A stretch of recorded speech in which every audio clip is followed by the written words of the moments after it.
যেই দিন অনেক বেশি কাজ থাকে সেদিন যে কোনটা থেকে শুরু করব আর কোনটায় গিয়ে শেষ করব সেটা তো বুঝতেই পারি না। তো যাই হোক, সকাল থেকে কাজটা শুরু করে দিয়েছিলাম, বিছানাটা তুলে নিয়েছি আর গতকালের কিছু কাপড় চোপড় ছিল ব্যালকনিতে, সেগুলো উঠিয়ে নিয়ে গুছিয়ে এখন জায়গায় রেখে দিচ্ছি। কাজ শুরু না করে বসে থাকলে তো আর কাজ হয়ে যাবে না, একটার পর একটা করতে থাকি, দেখি কখন শেষ হয়। তো প্রথমে আমি ঘরের কাজগুলোই শুরু করে দিয়েছি, ঘরটা গুছিয়ে নিয়ে তারপরে চলে গেলাম রান্নাঘরে মাছগুলো ভিজিয়ে রেখে এসেছিলাম অনেকটা টাইম আগে, আর মাছগুলো ভিজেও গিয়েছে। এখন আমি লবণ দিয়ে সুন্দরভাবে ধুয়ে নেব। যদিও মাছগুলো আমি ধুয়েই ফ্রিজে রেখেছিলাম, তারপরেও এখন আবার লবণ দিয়ে সুন্দরভাবে ধুয়ে নিচ্ছি। এরপর আমি মাছগুলো মেরিনেট করতে রেখে দিয়ে তারপরে কিছু সবজি কেটে নেব। তো আমি আজকে পটল আলু দিয়েই মাছগুলো রান্না করব। পটল আলু খোসা ছাড়িয়ে নিয়ে পেঁয়াজ মরিচ কেটে নিব। আমি কিন্তু পটল আর আলুগুলোকেও হলুদ দিয়ে তেল দিয়ে ভেজে নিয়ে তারপরে এই মাছ দিয়ে রান্না করব। আর পটলের কিন্তু একটা কাঁচা গন্ধ লাগে, যদি এটা ভাজা না হয় তখন কিন্তু সেই পটলের তরকারিটা খেতে একদমই মজা লাগে না।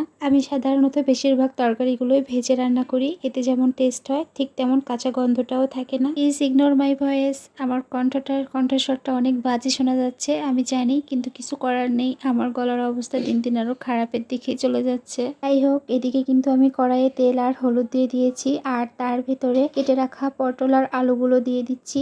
তারপরে এগুলোকে একটু লো হিটে খুব সুন্দরভাবে ধীরে ধীরে ভেজে ফেলতে হবে। একটু সময় নিয়ে ধীরে ধীরে ভাজলে দেখা যাবে সবজিগুলো এখানে 30% সেদ্ধ হয়ে গিয়েছে। পটল আলু ভেজে নিয়ে তারপরে আমি মাছগুলোকেও একদম কড়াভাবে ভেজে নেব। এখন আমি অন্য একটি কড়াই বসিয়ে দিয়েছি, আর তার ভেতরে একটু বেশি করে তেল দিয়ে নিয়েছি, আর মাছগুলোকেও ছেড়ে দিচ্ছি। পাঙ্গাস মাছটা আমার ছেলের অনেক বেশি পছন্দ, যেহেতু এটাতে কাটা থাকে না, তার খেতে কিন্তু অনেক বেশি সুবিধা হয়, তাই দেখা যায় বেশিরভাগ সময় পাঙ্গাস মাছটাই আমাদের কেনা হয়ে থাকে। শুধু ছেলেকে কি বলবো, আমারও কিন্তু পাঙ্গাস মাছটা বেশি পছন্দ, যেহেতু এটাতে কাটা থাকে না। তবে সে মাছ খাওয়াটা অনেকটা ধৈর্যের ব্যাপার, এতটা ধৈর্য হয়তো আমার নেই। সুস্থ হওয়ার পর থেকে কোনো তরকারি যেন মুখে মজা লাগছে না, তাই ভাবলাম ঝাল মশলা বেশি করে দিয়ে আজকের তরকারিটা এভাবে রান্না করে দেখি কেমনটা লাগে। ছেলেটা তো সব ধরনের খাবার দাবার একদমই বন্ধ করে দিয়েছে, ওকে তো কোনো খাবারই মুখে তুলে দিতে পারছি না। তো দেখি এই মাছ দেখে একটু খাবার খাওয়াতে পারি কিনা। আমরা বড় মানুষ, আমরা অসুস্থ হলে তো বুঝতে পারছি শরীরে কতটা খাবারের প্রয়োজন, কিন্তু ও তো এটা বুঝতেই পারছে না। ওকে কোনোভাবেই বোঝাতে পারছি না যে ওর শরীরে খাবারটা কতটা দরকার। যখন আমরা সুস্থ থাকি তখন আসলে বুঝতে পারি না যে অসুস্থ হলে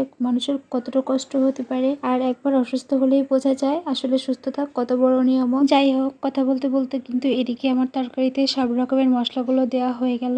এখন সুন্দরভাবে মশলাগুলো কষিয়ে নিয়ে তারপরে ভেজে রাখা পটল আলুগুলো দিয়ে দিব। ওগুলোকেও কিছুক্ষণ কষিয়ে নিয়ে তারপরে একটু বেশি পরিমাণে পানি দিয়ে দিব।